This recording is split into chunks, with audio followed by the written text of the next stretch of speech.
for the past 30 years. That success has been built on the concept of community-oriented policing. For this audience, community policing is not a catchphrase. It is not an isolated program or an adjunct unit. It is the foundation of effective public safety. Community policing is based on the idea that public trust is essential to ensuring public safety. It is a model of policing focused on engaging the community as a full partner and ensuring that the safety and civil liberties of every person are protected. And it is a model that the COPS office has worked to perfect for 3 decades. One of the many privileges of having served multiple tours of duty here at the Justice Department is that I'm now getting to celebrate institutions whose births I witnessed. It was during my 3rd term, my 3rd tour of duty at the department, that Congress created the COPS office. That office then had the enormous task to put 100,000 new police officers on the streets, and it succeeded. But the COPS office mission is more expansive than just hitting a target. It sought to give officers access to improved training and technical assistance to support their work, and to play an active role in developing partnerships with the communities they protected. Because so many of you in this room, and so many who came before you, I'm pleased to say that the COPS office has more than lived up to our expectations in 1994. Over the last 3 decades, the office has also awarded grants to more than 13,000 law enforcement agencies across the country through programs that support hiring police officers, advance school safety, combat fentanyl and other drug trafficking, and promote officer safety and wellness. Those numbers look impressive on paper, and they are, but they are more impressive in action. For 30 years, the COPS office has shown us what it looks like when you put the values that underlie community-oriented policing in practice in the field. It looks like police departments.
One, two, two, two, two, 3, 4, 5, 6, 7, 8, 10. 1, 2, 2, 3, 4, 5, 6, 7, 8, 10. 9, 8, 7, 6, 5, 4, 3, 2. What?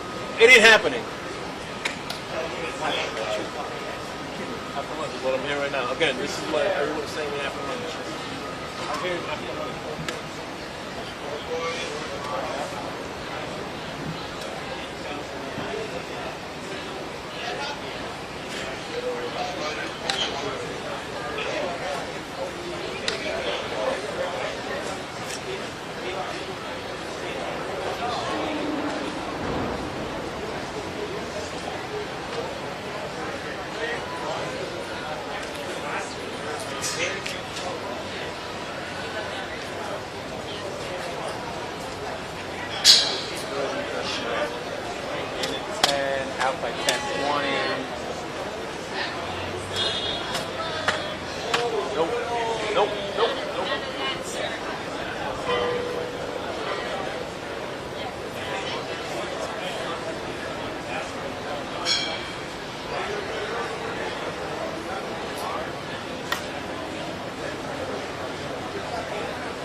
No, va los dos. Vamos a los dos.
Okay. I just want to make sure you have the space too. Diane is going to be there, but she's going to be not on the side of her camera.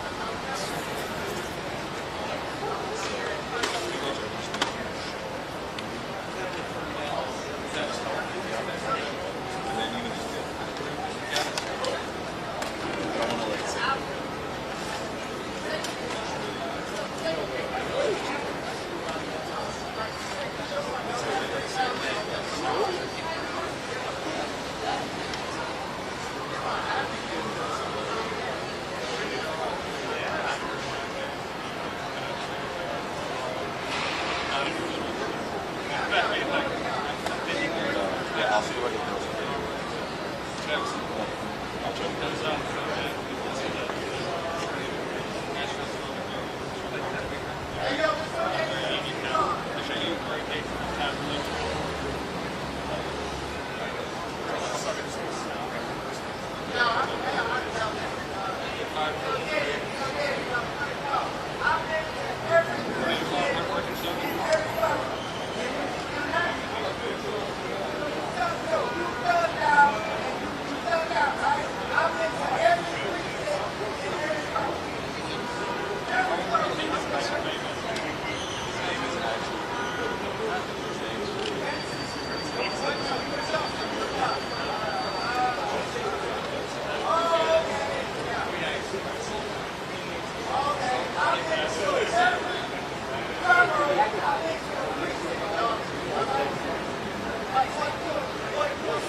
Good morning, everyone.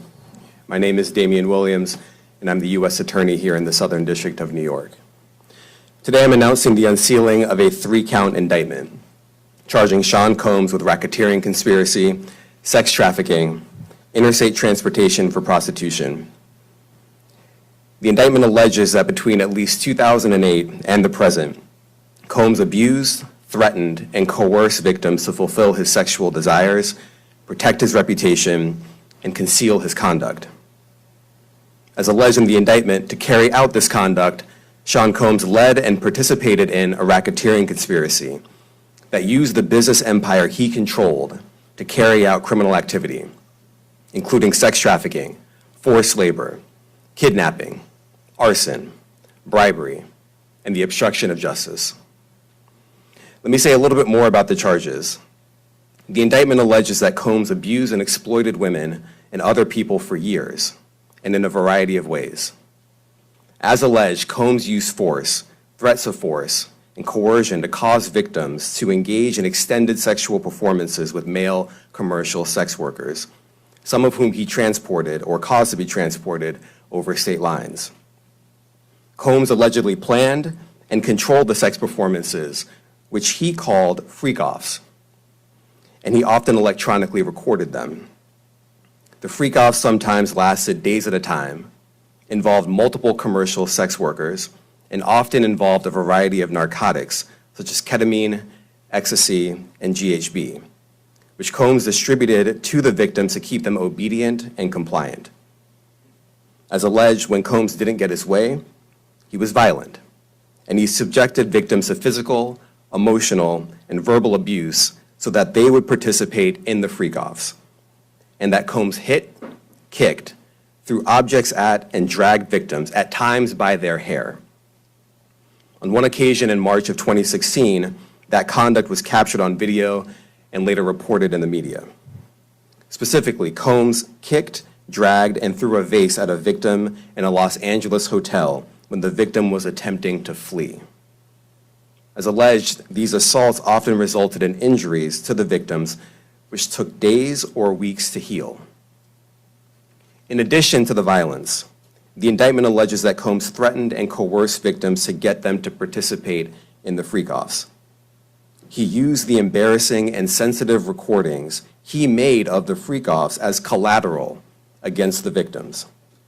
And the indictment alleges that he maintained control over the victims in several ways, including by giving them drugs, by giving and threatening to take away financial support or housing, by promising them career opportunities, by monitoring their whereabouts, and even by dictating their physical appearance. Because of all of this, the indictment alleges that the victims did not believe they could refuse Combs without risking their security or facing more abuse. The indictment also alleges other acts of violence undertaken by Combs and others, including violence against witnesses to his abuse, kidnapping, and arson. The indictment alleges that on more than one occasion, Combs carried or brandished firearms to intimidate and threaten victims and witnesses. Now, Combs did not do this all on his own. As I mentioned, Combs has been charged with RICO conspiracy. He used his business and employees of that business and other close associates to get his way. Those individuals allegedly included high-ranking supervisors in the business, personal assistants, security staff, and household staff. The indictment alleges that those individuals facilitated the freak-offs. They booked the hotel rooms and stocked them with the supplies, including drugs, baby oil, personal lubricant, extra linens, and lighting. When the hotel rooms got damaged, they helped clean it up. They arranged for victims and commercial sex workers to travel for the freak-offs, and they delivered large quantities of cash to Combs to pay for the commercial sex workers. The indictment also alleges that they helped Combs cover up his crimes. During the March 2016 incident at the LA hotel that I mentioned earlier, a member of the hotel security staff intervened, and Combs attempted to bribe the staff member with a stack of cash to make sure that what happened was kept quiet. And as the indictment alleges, in late 2023, after public allegations were made about Combs' crimes, He and others pressured witnesses and victims to stay silent, including by making phone calls to witnesses and victims and giving them a false narrative of what they had experienced. And as alleged, Combs used others to help conceal his abuse by monitoring and preventing victims from leaving a location in order to hide their injuries, or by locating and contacting a victim who had attempted to flee. As part of this investigation, in March of this year, special agents from HSI executed search warrants at Combs' residences in Miami and Los Angeles. They also executed a warrant for Combs' electronic devices. During those searches, agents seized evidence of the crimes charged in this indictment. They seized firearms and ammunition, including 3 defaced AR-15s and a large capacity drum magazine. They also seized evidence of the freak-offs, electronic devices that contain images and videos of the freak-offs with multiple victims. And they seized cases of the kinds of personal lubricant and baby oil that Combs' staff allegedly used to stock hotel rooms for the freak-offs, more than 1,000 bottles altogether. Here are some of the items that we recovered during the searches.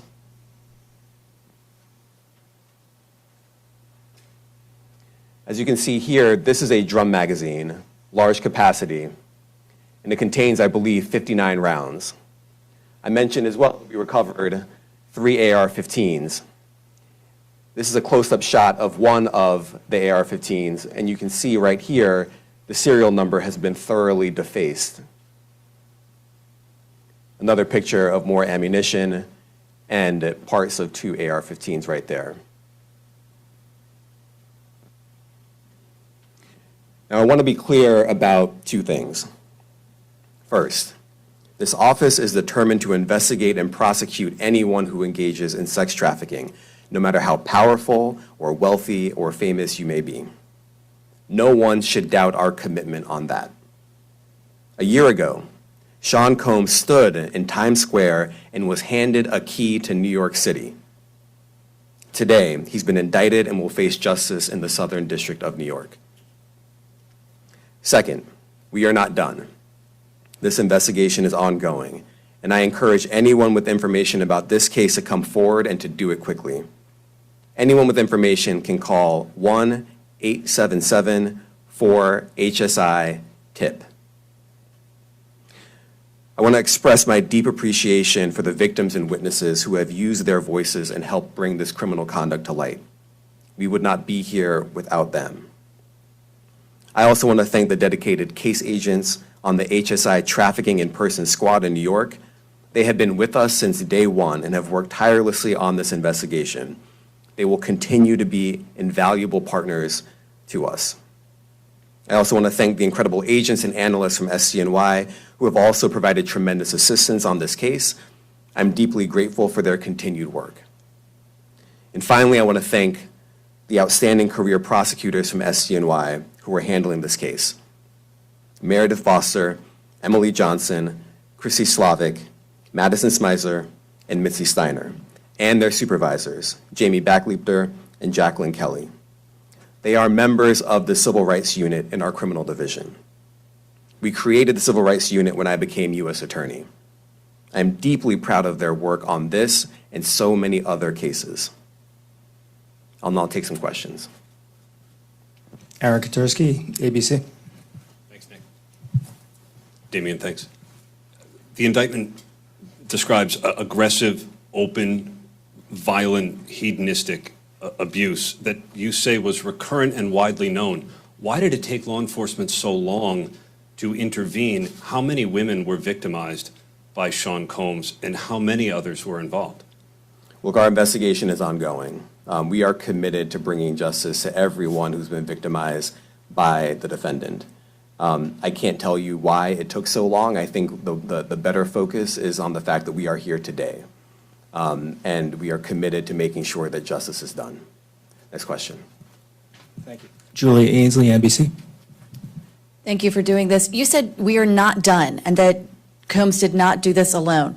Do you foresee that there could be other charges related to this case? I'm not taking anything off the table. Janet Fisher, Newsday. What's the difference between the sex trafficking and promoting travel for the purpose of prostitution? Well, they're different crimes with different elements. I don't think we should get into the nitty-gritty of the legal discussion right now, but the sex trafficking, we believe, they're all serious offenses, but the sex trafficking conduct carries some significant penalties, and we are gratified that we were able to bring that charge. Is one more coercive than the other? I'm not going to be able to get into that, but you can look it up, and yes, sex trafficking, especially when it involves coercion or force, is a very serious crime, and it carries significant penalties. Good afternoon, Darla Miles, ABC7 New York. Thank you for this press conference and for the details. 2 questions. In context of this indictment and the information that was presented to the grand jury, are you able to clarify the number of victims? It's mentioned plural in the indictment, but can you specify the number of victims just for this particular indictment? And secondly, can you provide details about the alleged arson? Unfortunately, I'm not able to provide either. The number of victims, you are correct. We are intentional in saying multiple. The details of the arson incident are limited to what we have in the indictment and also the detention letter that we filed, which contains more details than the indictment does at various points, but we don't have anything more beyond that. Next question. Lynn Tran, CNN. Are any of his accomplices or associates under investigation? And additionally, could he face any more charges? So the investigation is ongoing. That means both as to him and to anyone else who we believe committed the crime with him. Next question. Juliet Papa. Hi, good morning from 1010 Wins. Any indication that some of the women or victims here were imprisoned in his residences, and did he have locations where he kept them, and were not allowed to leave? And also, he's indicted here, although there were searches and raids in LA, Miami. Why in New York? Well, I'm biased. I'm the U.S. Attorney in the Southern District of New York. I think that we have an outstanding track record of bringing some of the most impactful, sprawling, complex, difficult sex trafficking, human trafficking, labor trafficking, you name it. The Southern District of New York can do it, and so we're very proud of that. And so the scope and complexity of this investigation isn't something that we ran from. It's something that we embrace, and we will continue to do that. As to your question about whether he imprisoned anyone, all I can say is that, I mentioned this March 2016 incident where something was caught on video where a victim was attempting to flee, and there was violence that was associated with it. Was that at the residence or a hotel? That was at a hotel. Matthew Lee, Inner City Press. Thanks a lot. Does your office intend to seek remand, or are you reaching a bail package? And if you're willing, how would you contrast this with the R. Kelly case in EDNY in terms of the elements? Thanks. So we will be seeking detention. We have filed a letter laying out our reasoning for seeking pretrial detention. I'm not going to be able to expand beyond what's in the letter, but it contains all of the reasoning, and it contains the law as well. There is a presumption of detention in a case like this, and we think that's warranted. John Anise, New York Daily News.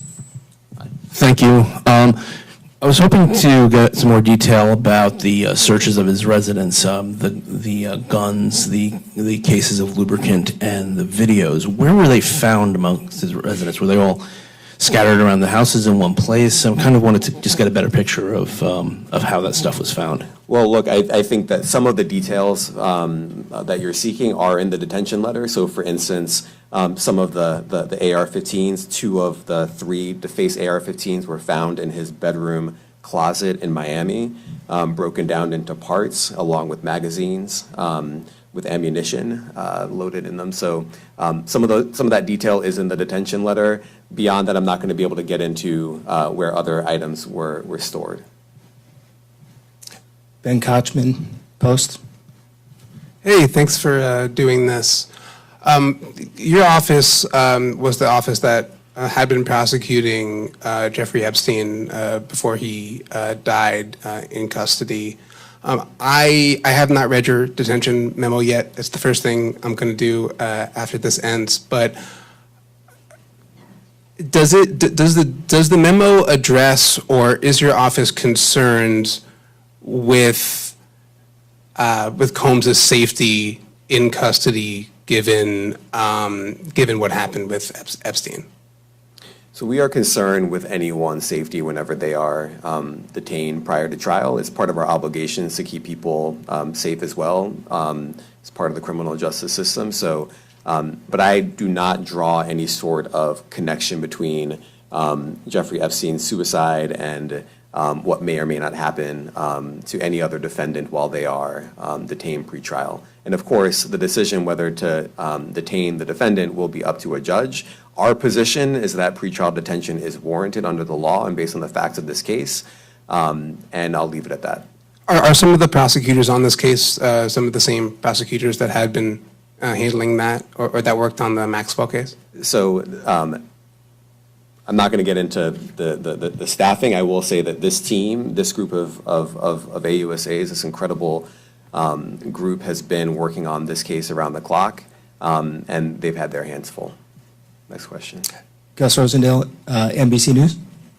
Good morning, sir. Combs' attorney said that his client has been cooperative with investigators. He said that this morning. I was wondering if you would have a reaction to that. Let me just say this. I think that generally and with increasing frequency, the word cooperative or cooperating has taken on tremendous elasticity and no longer really bears any relation to what the word means when we use it in a very specific context. So responding to lawful process and the like does not qualify as cooperation when we use that term here. Mike Sisak, AP. Thanks. To that end, was there any discussion of Mr. Combs surrendering? I understand he was taken into custody at a hotel in Manhattan last night, and maybe that wasn't the plan. Can you elaborate on how that came about and why that was? I'm not going to be able to get into any sort of operational details as to how he was taken into custody and when. He is in custody right now. He will be appearing in court later today. Was there any discussion of him surrendering, given they claim he's cooperating? I'm not going to be able to get into law enforcement tactics or operations. You make a big deal of the guns, but how come they're not charged outright or with obliterating Syria? Well, I can't get into the charging decision. It is very meaningful to us that weapons were possessed, as we allege in the indictment. Part of the reason why this conduct was so pervasive and harmful was because victims and others didn't necessarily feel comfortable denying him his wishes, as we allege, because of the presence of firearms. I should leave it there. Thanks. Last question, Jacob Shamison. Jacob Shamsian, Business Insider. Thank you. Given that he's the sole defendant in this case and that you allege he's part of a conspiracy that involves members of his companies, do you anticipate a superseding indictment that bring allegations against other members of his companies or other co-conspirators as well? I can't take anything off the table. Anything is possible. Our investigation is very active and ongoing. And I think a lot of you who cover this office know that when we say such things, that developments are certainly foreseeable, but I cannot predict them sitting here today. All right, thank you, everyone. Thank you. What part of his business empire is exposed? Thank you, everyone. Thank you.